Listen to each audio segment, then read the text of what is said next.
Working president గా స్టాలిన్ కు బాధ్యతలు అప్పగించింది డీఎంకే. చెన్నైలో ఇవాళ పార్టీ సర్వసభ్య సమావేశం జరిగింది. పార్టీ ప్రతిపక్ష నేత, కోశాధికారిగా కూడా స్టాలిన్ కొనసాగుతారు.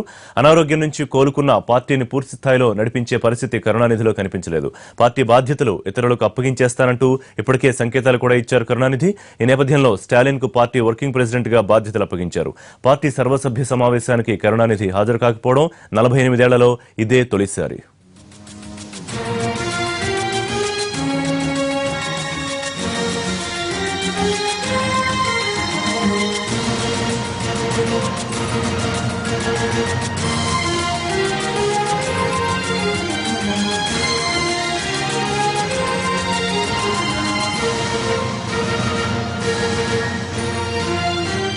డీఎంకే వర్కింగ్ ప్రెసిడెంట్ గా స్టాలిన్ కు బాధ్యతలు అప్పగిస్తూ పార్టీ సర్వసభ్య సమావేశంలో నిర్ణయం తీసుకున్నారు. పూర్తి డీటెయిల్స్ మా కరెస్పాండెంట్ దినకర్ అందిస్తారు.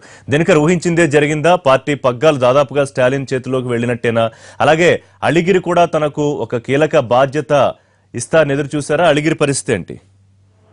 దాదాపు 48 ఏళ్ల తర్వాత డిఎంకే పార్టీ నాయకత్వం మారిందని చెప్పుకోవచ్చు. అనారోగ్య కారణాలతో కరుణానిధి ఆసుపత్రి పాలు కావడం, ఆ తర్వాత రెస్ట్ తప్పనిసరి అని చెప్పి డాక్టర్లు ప్రకటించడంతో ఇక నాయకత్వ మార్పు తప్పనిసరిగా డిఎంకేలో చోటు చేసుకుంది. అందులో భాగంగానే ఇంకా సర్వసభ్య సమావేశం కొనసాగుతుంది.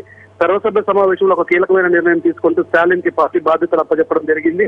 అయితే గత కొన్ని సంవత్సరాలుగా డిప్యూటీ సీఎం గా అలాగే ప్రతిపక్ష నేతగా ఉన్నటువంటి స్టాలిన్ కి అనుభవం ఉన్నటువంటి నేతగా గుర్తించారు. అందులో భాగంగానే గత 20 రోజులుగా జరుగుతున్నటువంటి ఎక్సర్సైజ్ లో భాగంగానే ఆయనకి బాధ్యతలు అప్పచెప్పడం జరిగింది. ఇక పార్టీలో సస్పెండ్ అయినటువంటి ఆయన పెద్ద కొడుకు కరుణానిధి కుమారుడు పెద్ద కొడుకు అళగిరికి మాత్రం ప్రస్తావన రాలేదని చెప్పుకోవచ్చు. ఎందుకంటే ఆయన పార్టీ నుంచి బహిష్కరించినటువంటి వ్యక్తి కనుక ఆయనకి ఇప్పటికిప్పుడు పార్టీలోకి తీసుకొని ఏదైనా పదవి ఇస్తే మరింత ఇబ్బందులు ఎదురయ్యే అవకాశం ఉందని కూడా ఉన్నటువంటి సమాచారం. ఇక కనిమొళి రాజ్యసభ సభ్యురాలుగా ఉన్నటువంటి కనిమొళికి కూడా ఈ రోజు ఎలాంటి పదవి రాదని ముందే తనకు సమాచారం అందడంతో ఈ రోజు పార్టీ కౌన్సిల్ మీటింగ్ కూడా ఆవిడ హాజరు కాలేదు. అయితే స్టాలిన్ మాత్రం పూర్తి స్థాయిగా ఉన్నటువంటి సీనియర్ నేతలందరూ కూడా మద్దతు ఇవ్వడం జరుగుతుంది. అందులో భాగంగానే గత నెల 20వ తారీఖున జరగాల్సినటువంటి ఈ ఎన్నిక కొద్దిగా ఆయనకు అనారోగ్యం కారణంగా ఈ రోజు పోస్ట్ పోన్ అయింది. అందులో భాగంగానే ఈ రోజు ఉదయమే 9:30 నుంచి 10 గంటల మధ్య ప్రాంతంలో ఆయన ఎన్నుకోవడం జరిగింది స్టాలిన్ ని.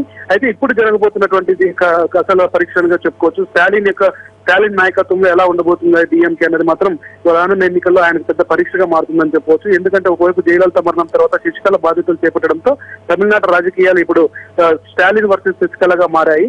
సో స్టాలిన్ ఎలాంటి నిర్ణయాలు తీసుకుంటారు? ముఖ్యంగా ఇప్పుడు జనవరి 14వ తారీఖున జల్లికట్టు జరగాల్సిన పరిస్థితి ఉంది. దానిపైన ప్రభుత్వంపై ఇప్పటికే ఆ డిఎంకే పార్టీ పోరాడుతున్న నేపథ్యంలో స్టాలిన్ ఎలాంటి నిర్ణయం తీసుకుంటారో, దీనిపై ప్రజల్లో ఎలా చొచ్చుకెళ్తారనేది మాత్రం వేచి చూడాల్సిన పరిస్థితి ఉంది. నాయకత్వం లేనితో కొట్టుమిట్టాడుతున్నటువంటి డిఎంకేకి స్టాలిన్ ఖచ్చితంగా ఊపిరి పోస్తారు. అలాగే గత 10 ఏళ్లుగా లేనటువంటి డిఎంకే పార్టీని రానున్న ఎలక్షన్స్ లో అధికారంలోకి తీసుకొస్తారని చెప్పి అందులో భాగంగా డిఎంకే క్యాడర్ విశ్వసిస్తుంది. మరి ఏం జరుగుతుందన్నది వేచి చూడాల్సిన పరిస్థితి తమిళనాడులో నెలకొంది. అలాగే డిఎంకే పార్టీలో కూడా నెలకొందని మాత్రం చెప్పవచ్చు. ఋషి, ఎందుకంటే పూర్తి స్థాయిలో స్టాలిన్ కి మద్దతు ఉన్నట్టేనా పార్టీలో, లేకపోతే ఏమన్నా అసంతృప్తి గళం కానీ వ్యతిరేక వర్గం కానీ ఏమన్నా ఉందా?